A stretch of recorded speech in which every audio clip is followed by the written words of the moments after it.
Bismillahirrahmanirrahim. Assalamualaikum warahmatullahi wabarakatuh. Selamat pagi teman-teman semua. Semoga dalam keadaan sehat selalu dan berbahagia. Dan yang kami hormati kepada Ibu Mintarsih dan Ibu Vina selaku dosen pengampu mata kuliah manajemen PAUD. Baik, di sini kami perwakilan dari kelompok 8 akan mempresentasikan hasil diskusi kami terkait materi dari penyusunan akreditasi lembaga PAUD.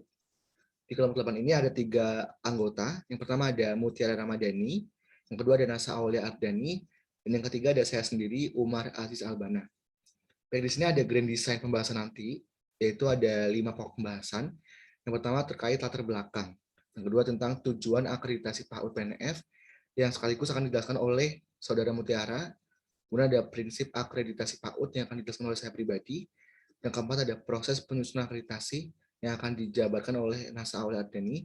Dan yang terakhir ada kesimpulan yang akan saya jelaskan sendiri nantinya. Baik, langsung saja marilah kita masuk kepada materi yang pertama yang akan dijelaskan oleh Mutiara. Silakan Mutiara.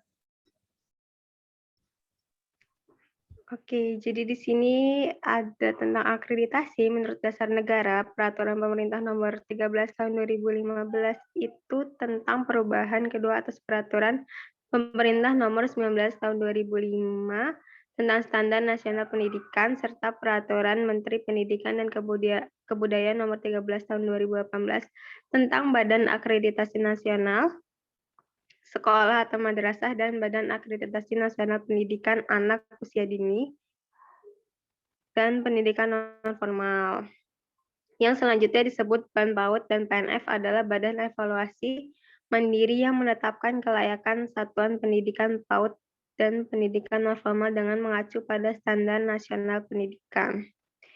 Jadi akreditasi itu merupakan suatu penilaian kelayakan satuan pendidikan berdasarkan kriteria yang telah ditetapkan untuk memberikan penjaminan mutu pendidikan. Selanjutnya, ada tujuan dari akreditasi PAUD. Menurut UU nomor 20 tahun 2003 tentang Sistem Pendidikan Nasional, akreditasi dilakukan untuk menentukan kelayakan program dan satuan pendidikan pada jalur pendidikan formal dan non-formal pada setiap jenjang dan jenis pendidikan. Secara umum, tujuan akreditasi PAUD adalah untuk mengendalikan dan penjaminan mutu pendidikan program satuan PAUD PNF. Akreditasi dilakukan dengan adanya beberapa tujuan yang mana tercantum di dalam buku Pendoman Akreditasi PAUD, yaitu yang pertama, mendapat bahan-bahan bagi usaha-usaha perencanaan pemberian bantuan dalam rangka pembinaan sekolah yang bersangkutan. Yang kedua, mendorong dan menjaga agar mutu pendidikan sesuai dengan ketentuan kurikulum yang berlaku. Yang ketiga, mendorong dan menjaga mutu tenaga pendidikan. Yang keempat, mendorong tersedianya prasarana pendidikan yang baik. Yang kelima, mendorong terciptanya dan menjaganya keterpeliharaan ketahanan sekolah dalam pengembangan sekolah bagi pusat kebudayaan. Kemudian, melindungi masyarakat dari usaha pendidikan yang kurang bertanggung jawab. Yang ketujuh, memberikan informasi kepada masyarakat tentang mutu pendidikan suatu sekolah. Dan yang terakhir adalah memudahkan pengaturan perpindahan siswa dari sekolah yang satu ke sekolah yang lain. Sekian dari saya kembalikan ke moderator. Baik, terima kasih kepada Saudara Muti yang telah menjelaskan terkait akreditasi ya, atau grand design dari akreditasi dan tujuan akreditasi PAUD PNF. Dan materi selanjutnya adalah tentang prinsip akreditasi PAUD yang akan dijelaskan oleh saya pribadi. Di sini ada 5 ya, ada 5 pokok dari prinsip akreditasi. Yang pertama terkait objektif.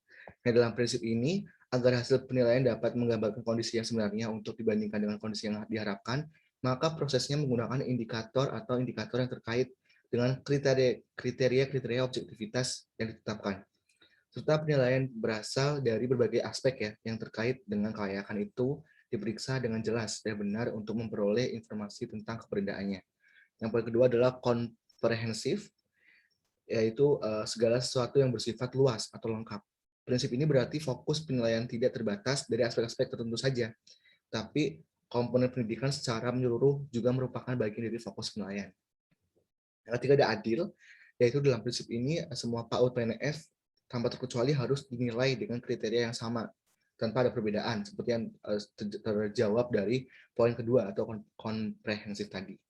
Yang keempat ada terkait transparan, yaitu siapa saja boleh nih mengetahui tentang data dan informasi yang berkaitan dengan pelaksanaan akreditasi PAUD. Data dan informasi tersebut disampaikan secara terbuka dan dapat diakses oleh siapa saja. Yang terakhir ada akuntabel. Akuntabel ini merupakan prinsip yaitu penilaian akreditasi PAUD PNF berarti harus dapat dipertanggungjawabkan atau dapat diperhitungkan oleh siapapun atau oleh penyelenggaranya tersebut. Baik, terima kasih. Next, kita ada materi terkait tentang proses penyusunan akreditasi PAUD yang akan dijelaskan oleh Nasa Awali Ardeni. Silakan Nasa. Baik, terima kasih kepada Umar Azizalbana atas waktunya. Di sini saya akan menjelaskan terkait proses penyusunan akreditasi PAUD itu sendiri. Nah, di dalam penyusunan akreditasi PAUD itu terdapat beberapa tahapan. Yang pertama itu ada permohonan akreditasi, yang kedua itu pemeriksaan berkas awal, yang ketiga itu desk assessment atau penilaian akreditasi, di mana kegiatan ini menilai dokumen permohonan akreditasi dengan memperhatikan aspek keberadaan, kesesuaian, dan kelengkapan dengan mengacu rubrik penilaian akreditasi PAUD, LKP, PKBN, dan PAUD dan PNF. Mungkin untuk yang selanjutnya, yang keempat itu ada visitasi. Visitasi itu merupakan verifikasi data akreditasi di lapangan dengan menganalisis aspek keberadaan, kesesuaian, dan kelengkapan dengan menggunakan aplikasi akreditasi 2017 dengan mengacu rubrik penilaian akreditasi PAUD, LKP, PKBM, dan PAUD, dan PNF. Untuk yang kelima itu ada validasi dan verifikasi. Dalam tahapan ini terdapat pencermatan terhadap hasil penilaian asesor, assessment, dan asesor visitasi akreditasi secara akurat. Yang keenam, penetapan status akreditasi dan penerbitan sertifikat akreditasi.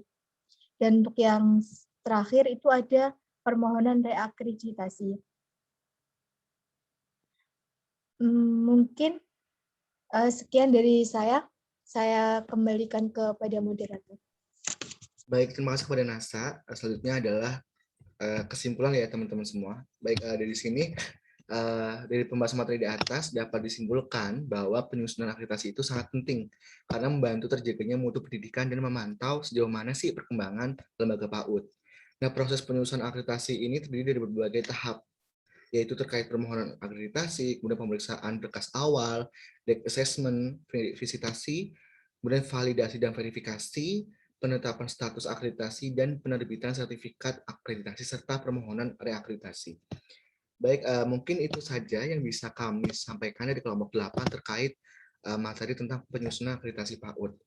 Jika teman-teman ingin ada yang ditanyakan, bisa langsung ditanyakan. Dan dari saya, Muti Nasa, mohon maaf jika ada kata-kata yang kurang berkenan. Semoga apa yang kami sampaikan saat ini bisa bermanfaat dan bisa dipahami secara keseluruhan oleh teman-teman semua. Baik, dari kami mungkin bisa kami cukupkan. Sekian dan terima kasih. Wassalamualaikum warahmatullahi wabarakatuh.